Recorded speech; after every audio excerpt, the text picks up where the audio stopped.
Hello, I'm Amy Urani Leverton. Thank you for joining me for this special Women's History segment of Nevada County Now, where we are exploring the lives of women around our community who are themselves making history. I'd like to introduce you to my special guest, Darity Wesley. Welcome. Thank you. Thank It's you a so much pleasure. for having me. A little background on Darity. Darity is an award-winning, best-selling author. You're also an attorney. You're a speaker. You're a book coach and evolutionary leader. Here's an interesting and a powerful thing. You ran for Congress in the past and just narrowly lost that particular race, which clearly you would have been phenomenal as a representative. So very interesting history, and thank you for being with us. I'm going to ask you kind of some questions, and we'll get into having a beautiful conversation. One of those, which I'm really interested to hear, is based on everything that you have done. It's a phenomenal, phenomenal dossier. You've done a lot of things, touched a lot of different areas, both career-wise and intellectually in your growth. Excellent. What in that incredible history of yours, what took you from step to step and motivated you to expand your horizons? I think I motivated myself, really. I didn't have much support growing up, and so therefore, for me, it was a matter of how do I get myself disciplined. So I set deadlines, and I really inspire myself. What do I want to do next? What do I want to do? How do I want to do it? How do I accomplish it? Setting deadlines, putting the discipline in place for myself, and just taking it step by step. That's kind of the spiritual nature that I have, and that is to just put one foot in front of the other and to keep going. And so I really, with all the experience that I've had and all the things that I've done, I think that really defines who I am. Sure. As far as how I've done these things in my life, is I've just done it myself, step by step by step. That's incredible. And it really works for me. Sure. And it does, I think, for a lot of women. I think they don't realize that they have the power within themselves to make those steps and to define how you want to be and where you want to be in your life. I love that. That is incredible. And when you think about, you hear these fantastic stories of leaders and people that have come up and having an inspirational one person that kind of gave you that jump. When you think about your younger years, your childhood years, was there anybody there around you that influenced you and told you? No, I was abandoned at an early part of my life. Wow. And was in foster homes. And so I didn't have that support. I didn't have that trust. I didn't have what it took in order to, that other people had. I didn't have Sure. that normalcy. And so that's why I found that I had to learn how to trust myself. Sure. And how to trust spirit and how to move with that. So no, I didn't really have that support in my early life.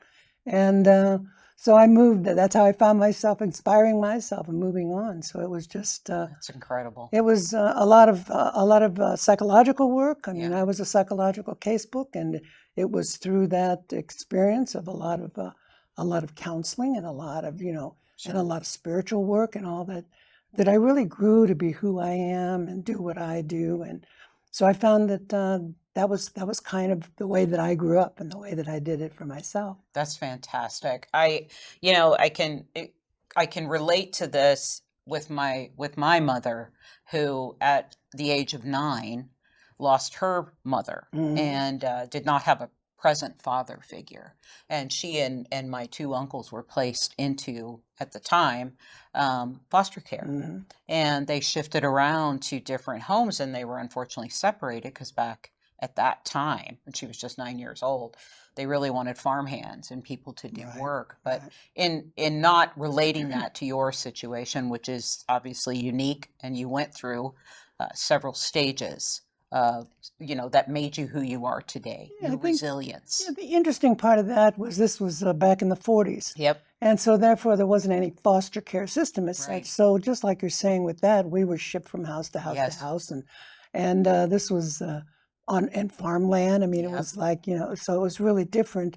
And yet it gave me the foundation for Yes. me to be self-reliant and all the things that came from building my character Absolutely. in that way, which was And really giving you the interesting. strength. Yeah. It's the same thing that I see in my mother Uh-huh. and that she instilled in myself and my sisters is you will always have a strong fortitude. You will educate yourself. Mhm. You will be strong in that. Go for higher education, but you will always have a job to support yourself, even Mhm. if you are Yeah. alone. Yeah. And that's incredible. And it's not surprising you have gone through such phenomenal careers and had such success because you built your own career, your own self, your I own did. strength I that did. took you there. That's Mhm. incredible. Thank you. That is incredible. Thank you. Thank you for sharing that. So, in light of that, and looking at yourself and watching yourself develop and build and grow, when you think about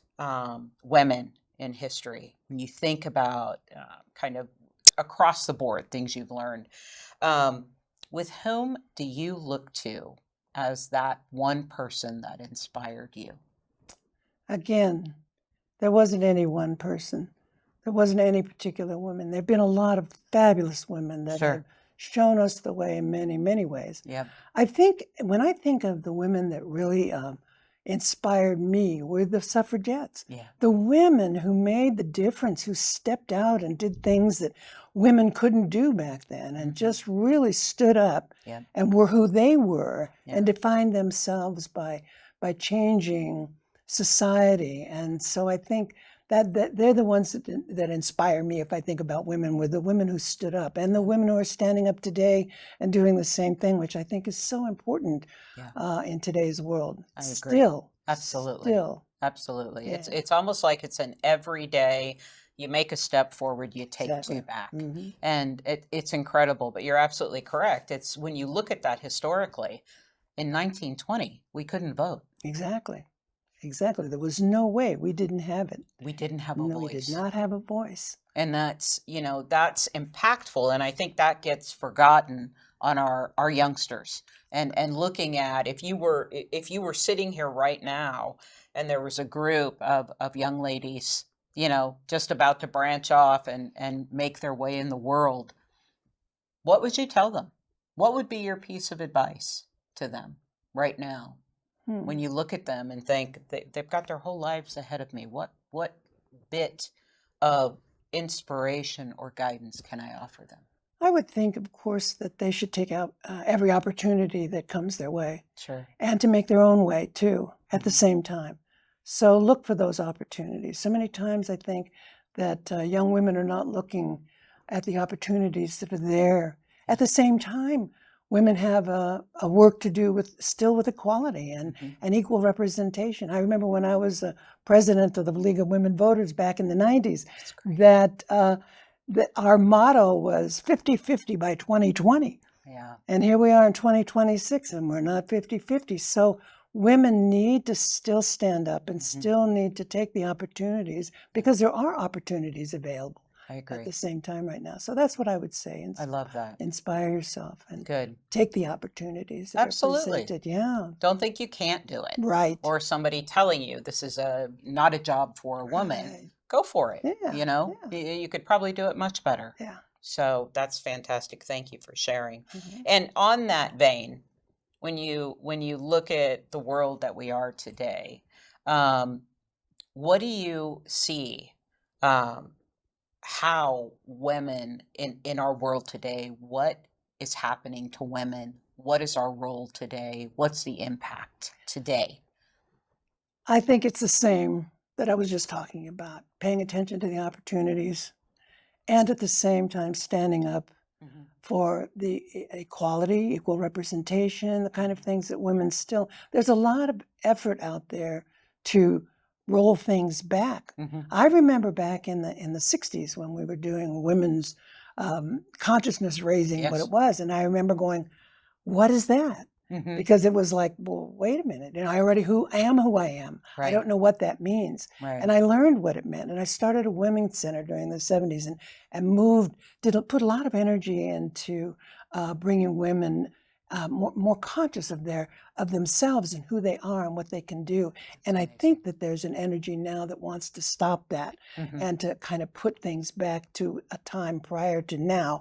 And I feel like women need to really stay and pay attention to the fact that we can't do that, Mhm. that we really have so much power within ourselves to be that representative within the world. Right. And it's all over the world that there's that backlash. So I think we need to stand up. Mhm. All women need to stand up and realize that that it's important Yes. for us to be who we are Mhm. and do what we do, and at the same time to talk about equal representation out there in the world and pay. And there's still not enough women on boards. I've been on a lot of board of directors. Yeah. There's not enough women on boards of directors. There's not enough corporate CEOs.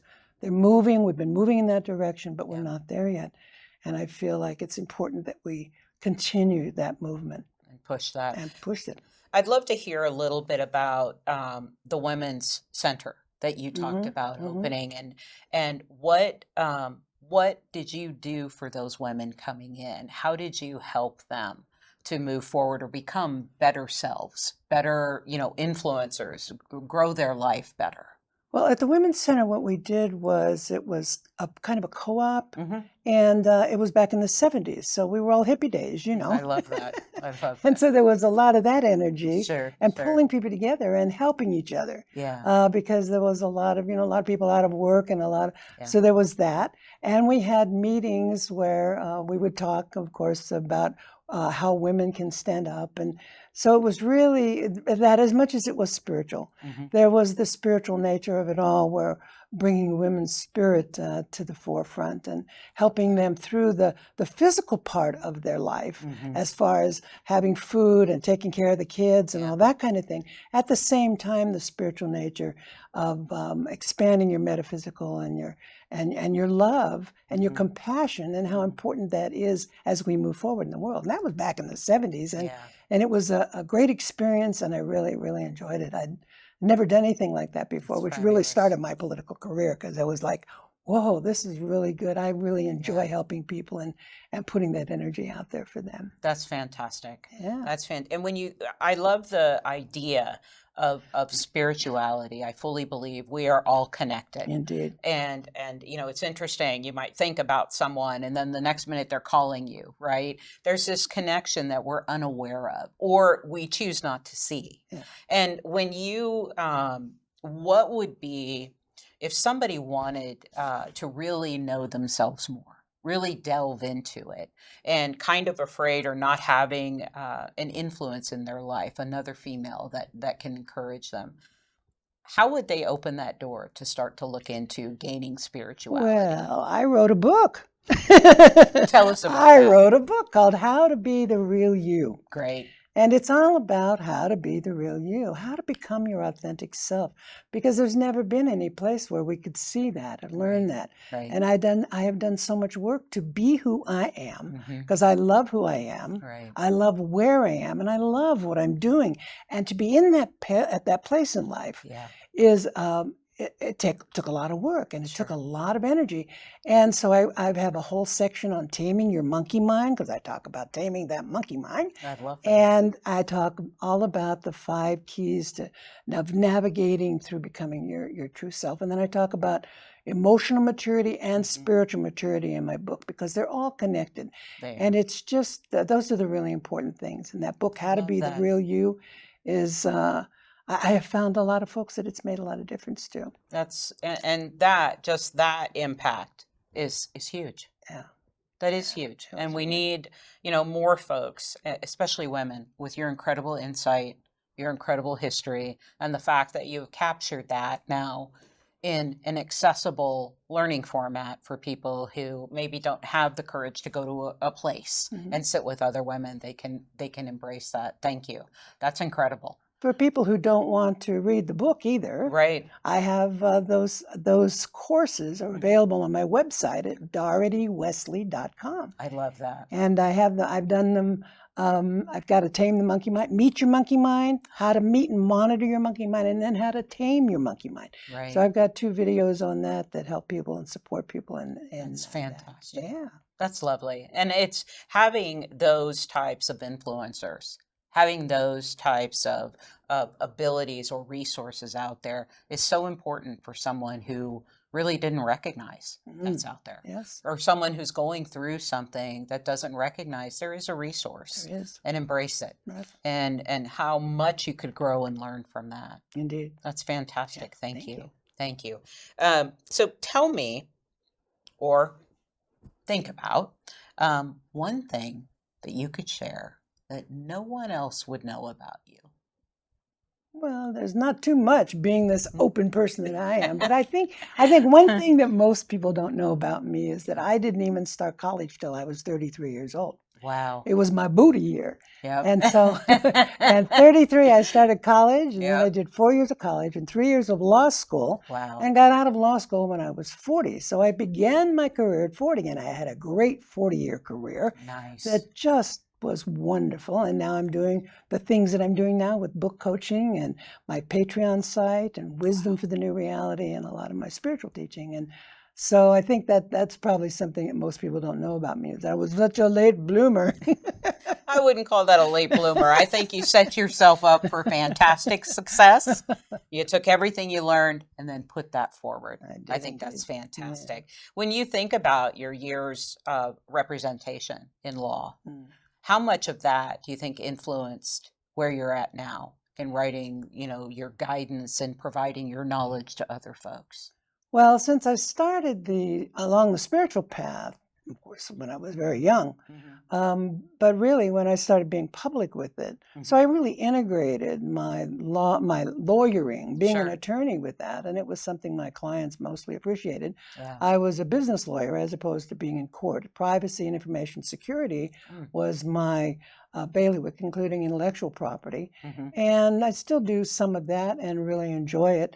And I feel like the influence has always been integrative. Sure. It's been both, because it's who I am. And when I decided back in the 70s to be who I am, people like me or not like me, the heck with it, I'm going to be who I am.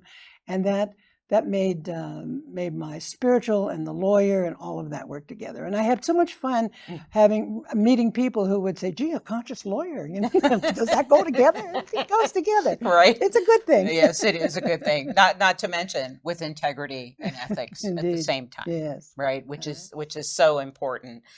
When you have a downtime, a down moment, where do you go? What is your peace when you're sitting alone and you've got that downtime? What cycles through your mind? What do you mean by downtime? Okay, well, not there's doing that, anything, right? Or not being on a high. That's it, right? Yeah. What if, let's say you're downtime for me is when I'm not doing anything. There it is. So when you're not doing anything at all, and you've got that just breath in your day, what circles through your mind? Gratitude. Interesting. Gratitude. I am so happy to be here in Nevada County. I love it. It just thrills my soul to look out at the trees and to just be here. Yeah. And I'm just so grateful for where I am in my life. And so gratitude is kind of that heart-centered gratitude is kind of the foundation of my downtime. Is just, oh, wow, I'm so grateful for being here, and I'm grateful for being here and being with you and being able to do this. Absolutely. And it's just, so I think gratitude is really what fills my downtime. Absolutely. And we do have so much to be grateful for. We do indeed. Every day, especially in the environment that we're in now. Yes. And being a strong, positive influence for those that we know are seriously struggling. So this has been wonderful. Yeah, I thank you. Is there anything else that you would love to share about the things you've done? We've heard about your book, which is How to Be the Real You, and my website, DarityWesley.com. I am also the Death Diva. Okay. Part of my mission now, I'm writing a book called No One's Getting Out of Here Alive, Including You. It's kind of a practical guide to death and dying, and it's kind of end-of-life considerations. Death is a sacred process. I'm very much about bringing it out of the shadows and into the light, because we need to talk about it. Sure. And people don't want to. And oh no, let's not talk about that. And so I have a website called deathdyingandbeyond.com.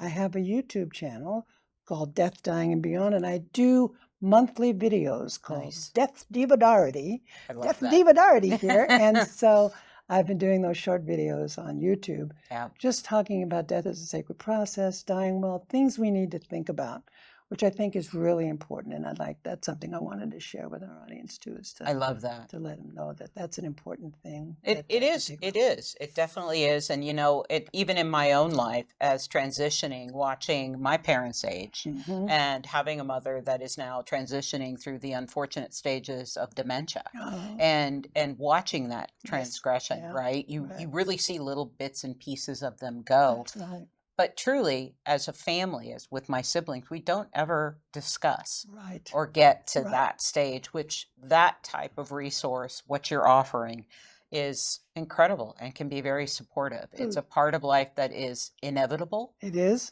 And to face it with tools and with capability is super important. So important. Yes, it is. Important, yeah. Thank you so much for sharing that. Yes. I appreciate that. Okay, well, thank you. We really appreciate you sharing everything, Darity. Thank you for watching this special Women's History segment of Nevada County Now. Make sure to check out our other interviews. Our community is full of amazing women. Thank you again. Thank you.